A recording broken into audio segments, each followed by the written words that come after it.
오늘은 영생을 주시는 메시아, 영생을 주시는 메시아 이란 제목으로 말씀을 상고합니다.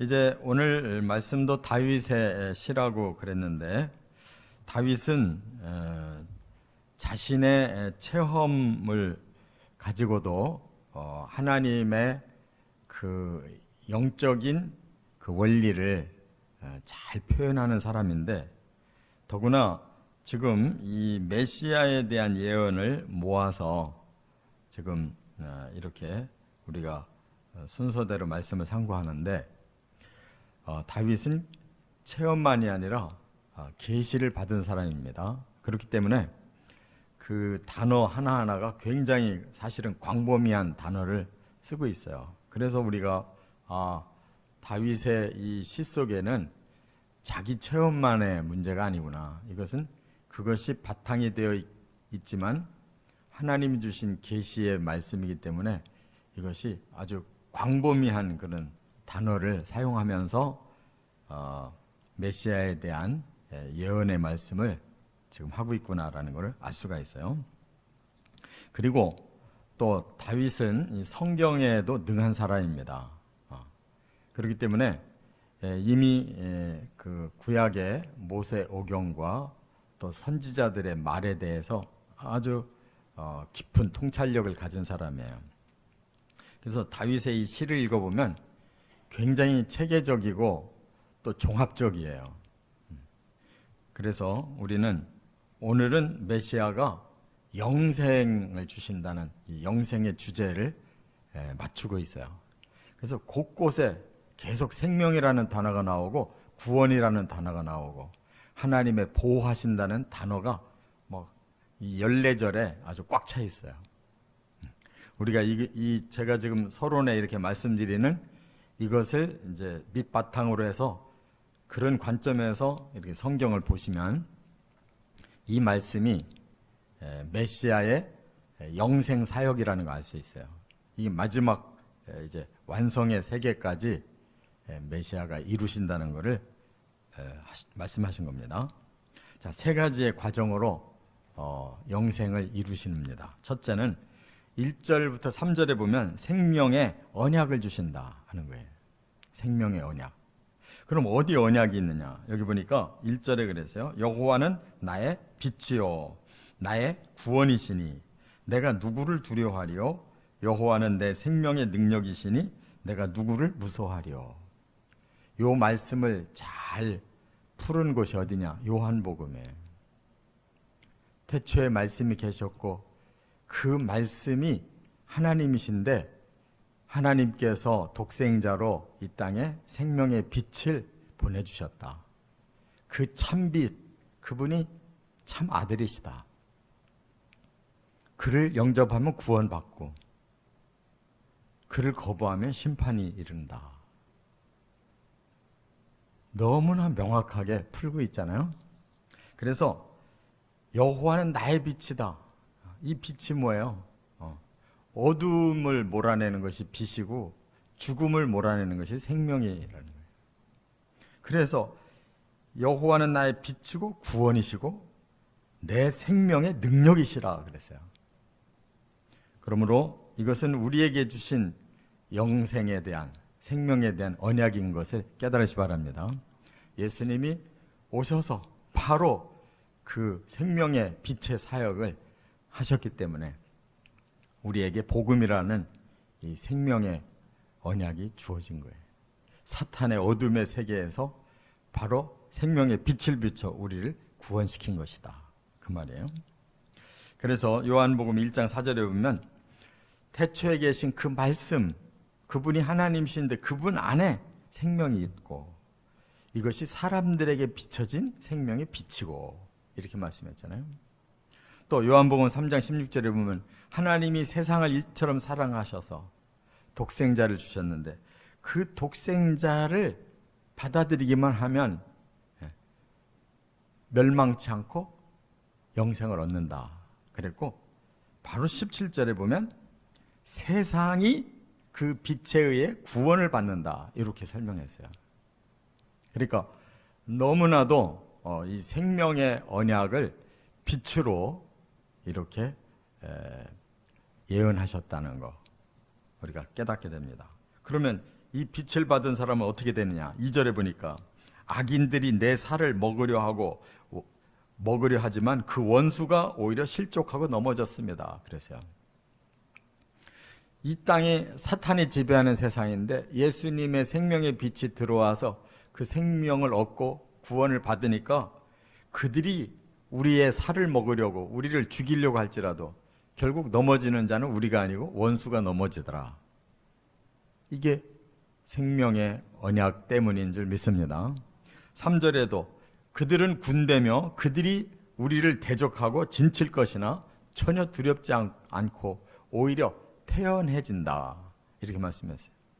이 세상에 지금 악한 사탄과 악한 자들이 아주 때를 이루어 살고 있지만 그들이 큰 군대를 이루고 우리 소수의 믿는 자들을 이렇게 해치려고 진치고 있지만 하나도 우린 두렵지 않다.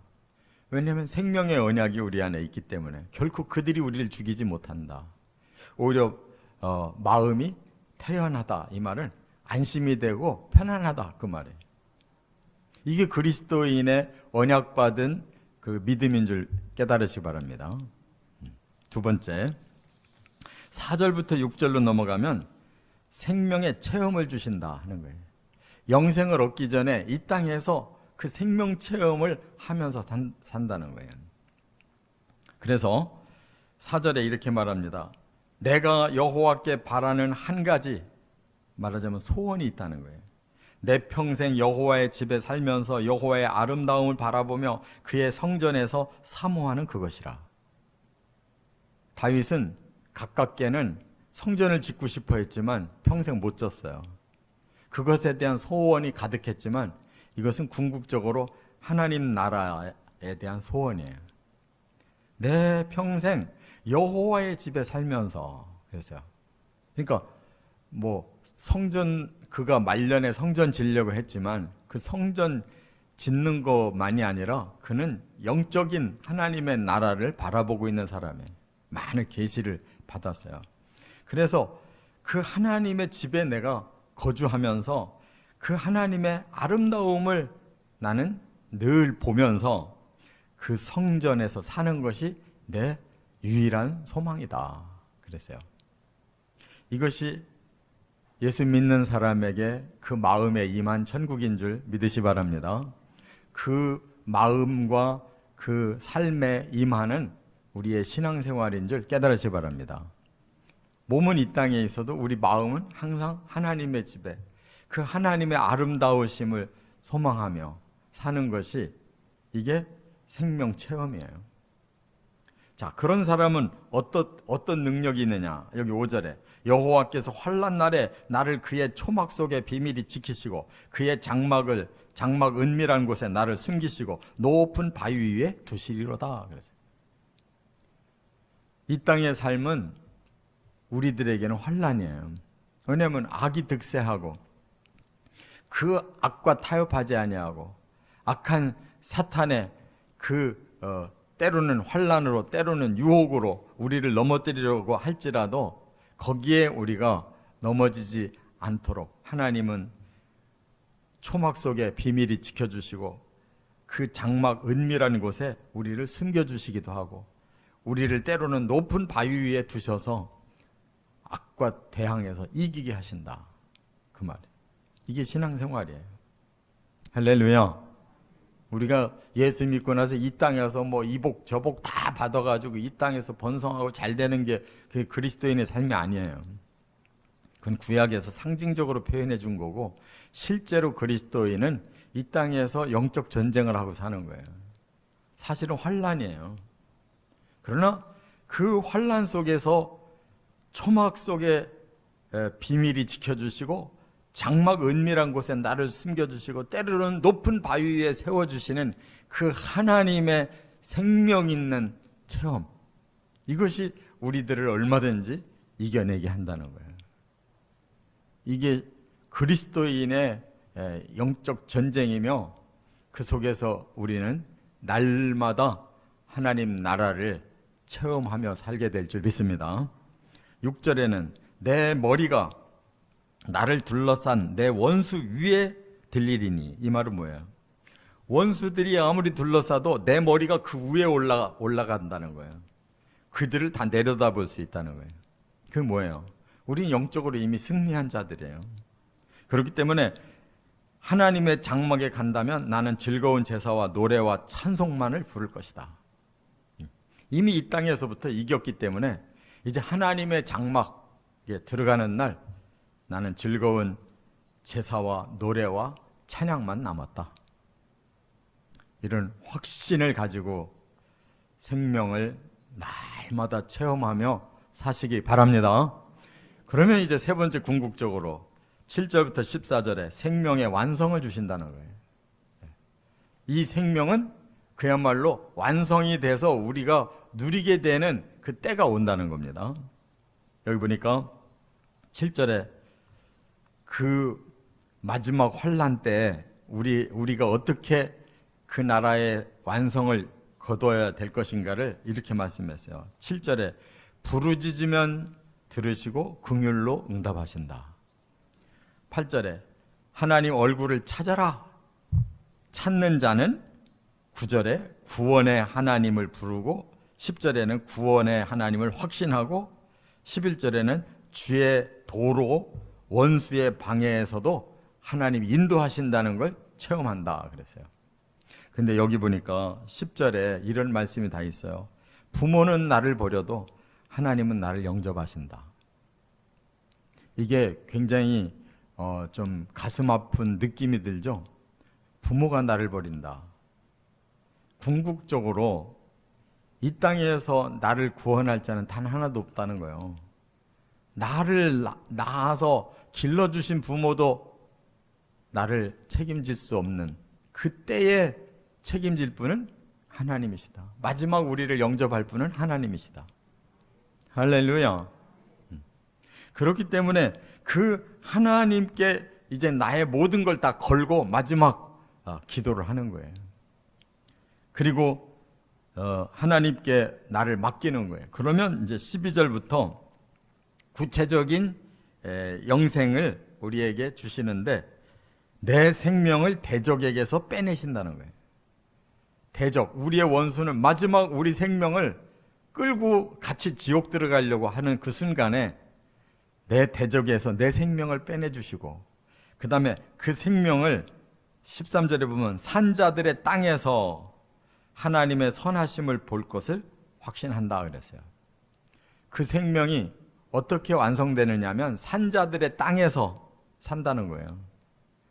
여기 산자들의 땅이라는 말이 이 땅을 말하는 게 아니에요. 여기 산다라는 뜻은 이게 하이라고 그래요. 새로운 생명을 얻었다는 거예요. 이거는 하야에서 나왔는데 하야라는 말은 소생한다는 거예요. 소생이라는 건 뭐예요? 죽었다가 다시 살아난다는 말이 하야예요. 그리고 거기서 영원히 이 생명은 죽지 않고 바뀌지 않는 영원한 생명, 그게 하이라는 말이에요. 그래서 산자들, 영생하는 자들의 그 땅, 그게 하나님 나라예요. 거기서 우리는 하나님의 선하심을 볼 거다. 천국은 선하신 하나님과 함께 사는 나라예요. 그러므로 어떻게 해야 되느냐? 14절에 강하고 담대하게 하나님 기다려라. 기다려라는 말이 여기 카바라고 그래요. 고대하라는 거예요. 그 디데이를 고대하래요. 예수님이 오셔서 우리를 들려 올리시고 그 나라에 영원히 사는 자들의 땅으로 들어가서 우리는 선하신 하나님과 함께 살 것을 고대하라는 거예요. 고대하는 자가 그날을 얻는 것이에요. 이게 영생의 완성입니다. 하나님이 여기까지 계획해 놓으셨고 이렇게 다윗 시대에 이미 그 영원한 나라까지 영원한 생명까지 다 계시해 놓으셨어요. 믿으시기 바랍니다. 우리가 다윗보다 훨씬 행복한 사람들이에요. 다윗은 그 시대에 계시를 받아 써놨지만 이 계시를 제대로 다 파악한 사람이 아니에요. 그러나 우리는 예수님이 오셔서 복음을 다 이루어서 우리에게 이 신약 성경까지 주셨기 때문에 구약의 그 어렴풋한 계시가 신약 성경에서 명확하게 밝혀졌고, 마지막 요한 계시록에는 사도 요한을 끌어올리셔서 천국을 보여주고 우리에게 그 나라를 더 확실하게 믿고 소망하도록 해주셨기 때문에 우리는 영원히 사는 자들의 그 땅, 그 나라에 들어가 영생이 완성된다는 거, 이걸 확실히 알 수가 있어요. 다윗보다 훨씬 행복한 자들임을 깨닫고 이 영생의 언약을 꼭 믿고 받으시기를 주의 이름으로 축원합니다.